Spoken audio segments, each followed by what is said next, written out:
After the absolute madness that was fixing RWBY Part 4, I decided to go back to a more relaxing topic where I have a serious home field advantage, the Halo series. I've been a fan of the series ever since Halo 2, and it's no secret that the latest entry, Halo 5 Guardians, has come under some very righteous fire for a number of issues, least of all how terrible the writing is. Now, I know the writing isn't the only issue with the game. There are mechanical aspects that have been criticized quite thoroughly, such as the abominable multiplayer loot crates and unforgivable removable split-screen multiplayer, a first for the core line of games. But it's the wheelhouse that I'm particularly suited to criticize, what given my history of the series started in earnest with the novels, and I've staked my name on reconstructive analysis. I'm not going to stand here and pretend that Halo is one of the best written series on the planet, or even one of the best written video game franchises. Hell, Halo 3 sunk that almost single-handedly, but I will defend to the death the number of gems it managed to produce over the years in any medium. This, however, just makes Halo 5 hurt all the more. It arguably had the most going for it out of any game in the franchise story-wise. Think about it. This is the first instance where the Chief thought Cortana was legitimately dead, the first appearance in-game of the Spartan 2 Blue Team, the return of Buck from ODST and the Arbiter from Halo 3, the chance to demonstrate the full capabilities of the Spartan 4s, one of the most controversial figures in the lore was in enemy hands and plotting revenge in tandem with them, and on top of this, the Spartan 2s themselves were being phased out of the picture almost altogether because of non-extant numbers. Everything here, everything thrown in a blender could have produced something that at the very minimum was fun and amusing. But that's not what we got. What we got is a stoic, no-nonsense, frankly boring main protagonist coming almost completely out of nowhere to replace the main protagonist we played as for the last 4 main series titles. That same original protagonist was simultaneously strung along by the ghost of his dead ex-girlfriend in a bid to bring her back to life, only to turn around and reveal that not only did he know that she was probably evil this entire time, he was planning on killing her anyway, just like the guy chasing him was suggesting, which means the entire chase itself could have been solved by they just sat down and talked for 5 minutes instead of spitting out a number of vague quips and immediately jumping the fisticuffs. Ah! Everyone in this game is stupid. Everyone! Cortana is stupid for thinking the Chief would listen to her. Chief is stupid for doing nothing to explain anything to Locke. Locke is stupid for not even trying to question the Chief. The UNSC is stupid for not even granting any kind of leniency to the man who has single-handedly saved humanity now on 4 separate occasions! And this is to say nothing of some of the more inexplicable things that happen. In particular, the weird magical messages Chief gets about Cortana in the first place. Yeah, I know it could be tied back into the strange Cortana messages back from Halo 3, but those were never explained either, and they pissed me off almost as much. The only reason Halo 5's messages make me want to torch a village of orphans is that they directly affect the plot, while in Halo 3, the messages were just sort of there, never really getting directly addressed, which, again, is bad. Halo 3 is my least favorite of the series behind Halo 5 for a reason.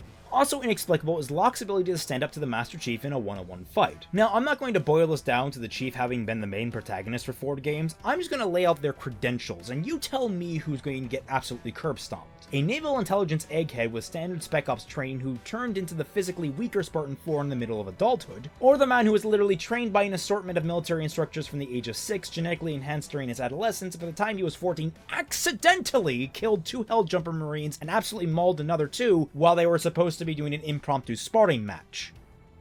Barehanded. Yeah, if you consider that both of them have roughly the same quality of armor in this fight, it should be no contest, and while Chief does win, the way he gets the distinctive scar on his visor reeks of more bullshit than the fields of Kentucky. Now, this isn't to say that everything about this game was bad. There was the introduction of slower, more interactive bits with actual civilians, both human and former Covenant, which are more than welcome. One of the highlights of my playtime was finding a datapad with a Sangheili doctor bitching about the culture's disgust towards the medical profession due to an emphasis put on honor and reverence for blood.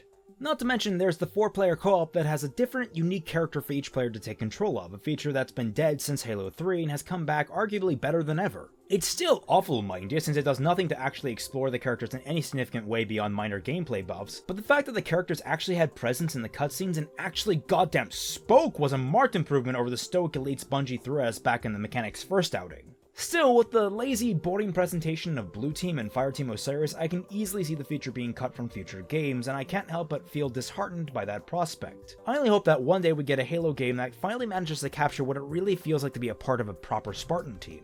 Then there's the actual inclusion of Cortana as the main antagonist. While I was certainly against Cortana returning to the series at all, at least the Cortana that we know and love, I had 2 caveats mentally prepared if they wanted to bring her back in. One being a blank slate Cortana fresh off the factory line, and the other being Cortana as a villain.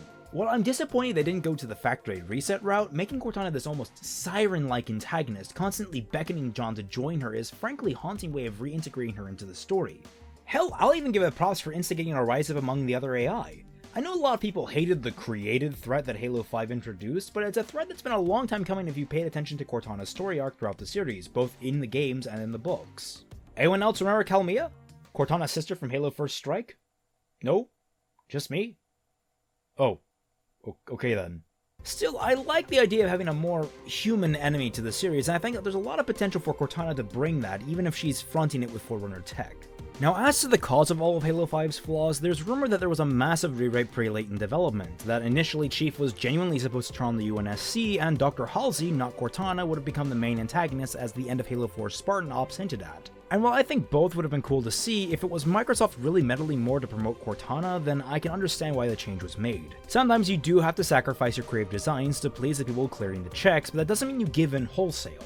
It's clear to me what Halo 5 should have been: a mirror story. These aren't exactly new to Halo, and indeed the strongest narratives in the games tend to focus on thematic parallels between certain characters. For example, Halo 2 mirrored Master Chief against the Arbiter, a renowned war hero in his prime versus a religious exile at his zenith. And similarly, Halo 4 was about the Master Chief facing his own dark future in the form of the Didact, a fellow child soldier who has become consumed by his duty, so much so that he has lost sight of living life at all. Halo 5 should have followed suit, paralleling a growing disarray among Blue Team while condensing the camaraderie among Fireteam Osiris. I mean, think about it. Master Chief is in the worst emotional state he's ever been in, and it's clear even in the game we currently have that the rest of his team notices. It's just that nothing is ever done with it. What if, as the game progressed, he became more zealous about finding Cortana? Fred were to step up and say, hey, wait a minute, Chief, you aren't thinking this through. You could even have the two come to blows, and that's how you would give Chief his cracked visor. Canonically speaking, even Chief has acknowledged that Fred is most likely an even better Spartan than he himself. Kelly and Linda would be torn between which person to follow, especially because Chief was directly responsible for saving Linda's life on two separate but related occasions. On the flip side, you would have Fireteam Osiris with Spartan Locke still recovering from the betrayal and paranoia induced by the events at the end of Nightfall. Level-headed as he might have been during it, it has to have left some kind of impact and trauma, so why not pick on that? Show him being almost ruthless with his command, not letting anyone stray or make suggestions. Then you'd have Buck step up and challenge his leadership, and from there guide Locke on how to handle the seat of team leader properly.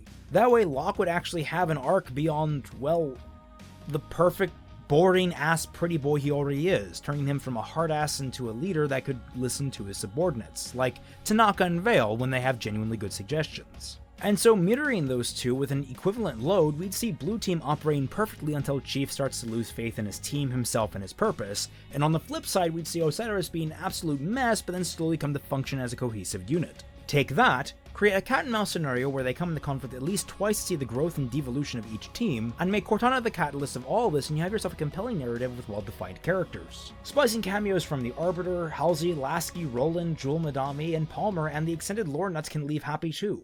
But that's sadly not what we got. Instead what we got was a game that didn't know what it wanted to be. A study of the Master Chief gone rogue? A story about the AI rebelling against its creators? A story about a team hunting a veritable legend? A story of betrayal between old friends? All these ideas could have been achieved, but they all fell short because there was no cohesive idea at the center. If they had stated from their outset their intentions and stuck to them in the development process, I think we could have seen a much better game. I know this video has been kind of all over the place, but with the announcement of Halo Infinite and my completion of fixing RWBY Part 4, I just need something to vent, and Halo 5 was the most immediate target in my sights. I hope you found some entertainment in this video, and if you did, please hit that like button, and don't forget to add your own voice to the conversation by commenting down below. If you want more content like this, though decidedly more focused, hit that subscribe button as well. A huge shout out to all of my patrons, especially newcomers Jeff D. Hughes, Paul Daniel, Item Crafting, and William Wismer, as well as returning patron Luke Freed. I invite anyone who's interested to donate to the channel on Patreon. Remember, $1 or more gets you access to the Frostbite Discord server where I, along with Fatman and Tom, quite frequently interact with all of our lovely fans. With all that said, thank you very much for watching. Catch you all on the flip side.